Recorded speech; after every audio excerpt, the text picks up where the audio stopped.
não é um episódio só do Vinícius Júnior, esse é um episódio do racismo contra brasileiros no exterior. Então é assim que o governo vai, obviamente, utilizar e pressionar governos estrangeiros a agir para que casos como esse não fiquem impunes. Vamos colocar aqui num contexto, primeiro, a reação brasileira, do governo brasileiro, depois vamos falar um pouquinho da Espanha, da situação interna na Espanha.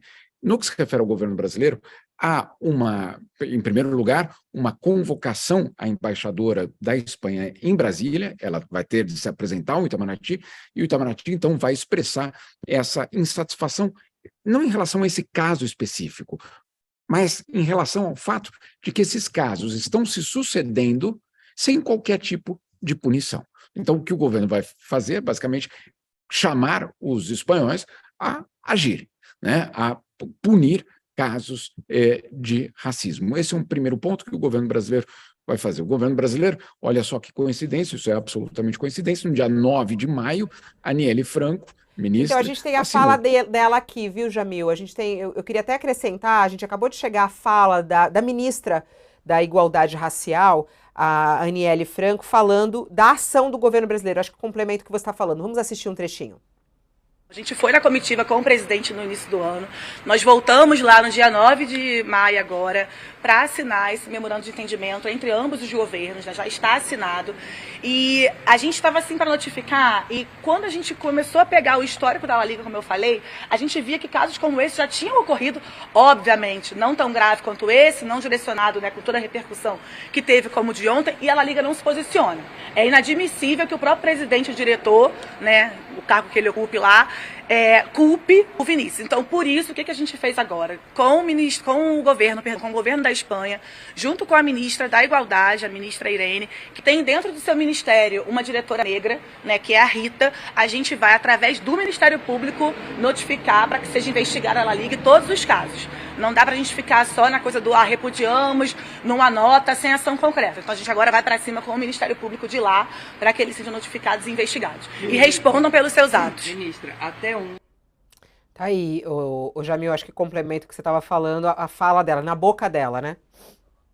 Perfeito, foi isso mesmo, e aí esse acordo permite que o Brasil faça essas notificações. Agora, tem um aspecto espanhol dessa história que é muito interessante, que o Vinícius Júnior, sem saber o que ele estava fazendo, destapou uma caixa de Pandora absolutamente importante hoje no debate da sociedade europeia e, mais especificamente, espanhola. Vou tentar aqui explicar. A Espanha, até hoje, não tipificou o crime de racismo, para vocês terem uma ideia. Ele ainda é considerado como uma das classificações de crime, de delito de ódio. Então, obviamente, sempre fica mais complicado você lidar quando o racismo ainda não é tipificado como crime. Desde 2013, a ONU, estou falando aqui direto da ONU, na verdade, a ONU vem pressionando o governo da Espanha, os diferentes governos da Espanha, dizendo, olha, as leis que vocês têm para lidar com o racismo são ineficientes e insuficientes. Não sou eu que estou dizendo isso, é a ONU que está dizendo isso ao governo da Espanha. E aí você tem vários debates acontecendo na Espanha e o assunto não caminha. E aí, olha só o que acontece, Fabíola. Em 2021, o Vox, que é o partido de extrema-direita na Espanha, muito próximo da família Bolsonaro, mas muito próximo mesmo, esse partido faz uma proposta no parlamento espanhol para, pasme, retirar da definição de delito de ódio a motivação racial. Olha só, o partido de extrema-direita pede que a motivação racial num eventual delito de ódio não seja considerada. É uma loucura completa. Né? Não passou, não foi adiante, mas para você entender que existe uma resistência enorme em tratar desse tema na Espanha. Dizer a Espanha é um país racista, não, calma, não dá para generalizar, como não dá para generalizar absolutamente nada em nenhum país do mundo. Agora, o que dá para dizer, de uma forma muito clara, é que as leis espanholas são insuficientes. A Liga Espanhola é insuficiente? Completamente insuficiente. Agora, vamos só também lembrar, o presidente que a Aniele acabou de citar, o Javier Tebas, ele é um eleitor declarado de quem? Do Vox, do partido de extrema-direita, que justamente defende que não haja motivação racial num crime de ódio.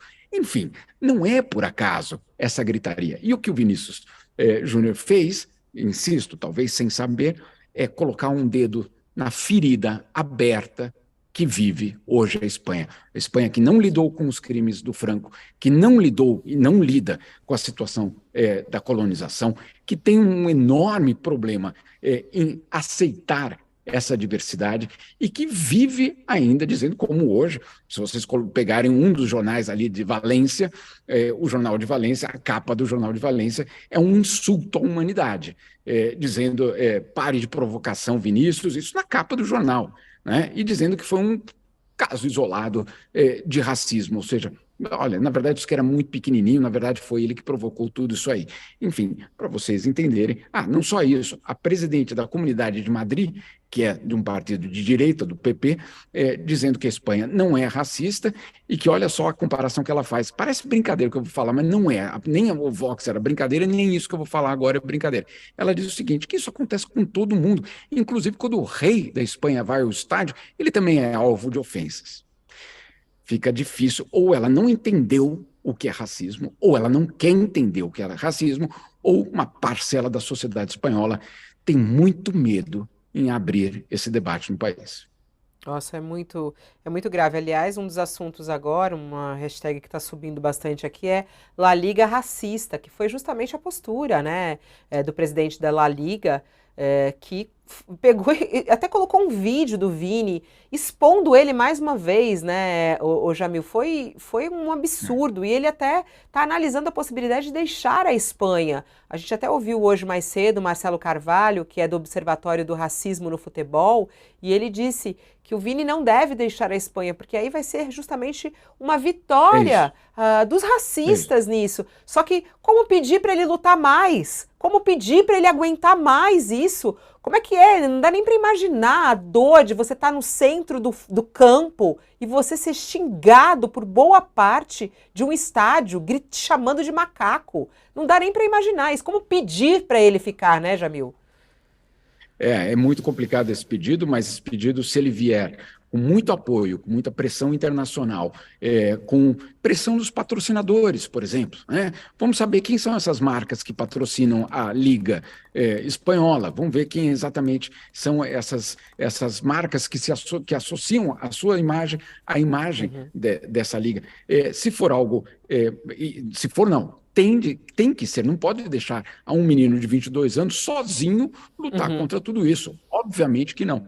Só um outro detalhe que também eu acho que é muito importante de lembrar, lá atrás, há muito tempo, um outro jogador brasileiro comeu uma banana que tinha sido atirada a ele das arquibancadas, né? O Daniel Alves, no caso.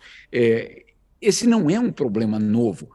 E o que acontece hoje é que é uma saturação, é um esgotamento total, quando você diz, olha, não, você tem que aguentar, ou na verdade é isso. Sabe por que que não... E aí tem um outro aspecto muito interessante dessa história do combate ao racismo. Em vários casos na Espanha, sempre a explicação do Ministério Público, porque a Liga não pode ela investigar, então é o Ministério Público que tem que investigar, muito bem. Aí o Ministério Público diz o seguinte, olha, é muito difícil identificar quem no estádio disse isso ou aquilo. Muito bem. Mas olha que curioso. Cada vez que há uma infração comercial, por exemplo, né, numa Copa do Mundo, quando alguém vai com uma camiseta, não só uma camiseta, mas uma publicidade de uma marca que não faz parte das marcas oficiais da Copa do Mundo. O que acontece? Aquela pessoa é punida, a marca é multada, e você tem uma explosão de ações para justamente proteger a marca e os aspectos comerciais do futebol. Os aspectos comerciais do futebol sempre são muito bem preservados pela Liga, pela Federação Nacional, pela FIFA, pela UEFA. E onde estão, então? Onde está a proteção aos valores humanos, né? Essa é a pergunta que fica. Por que é que na FIFA é mais, e essa é uma pergunta que eu sempre faço para eles, por que violar regras comerciais num estádio gera uma multa muito superior a chamar alguém de macaco? Por quê? Né? Qual é o princípio que rege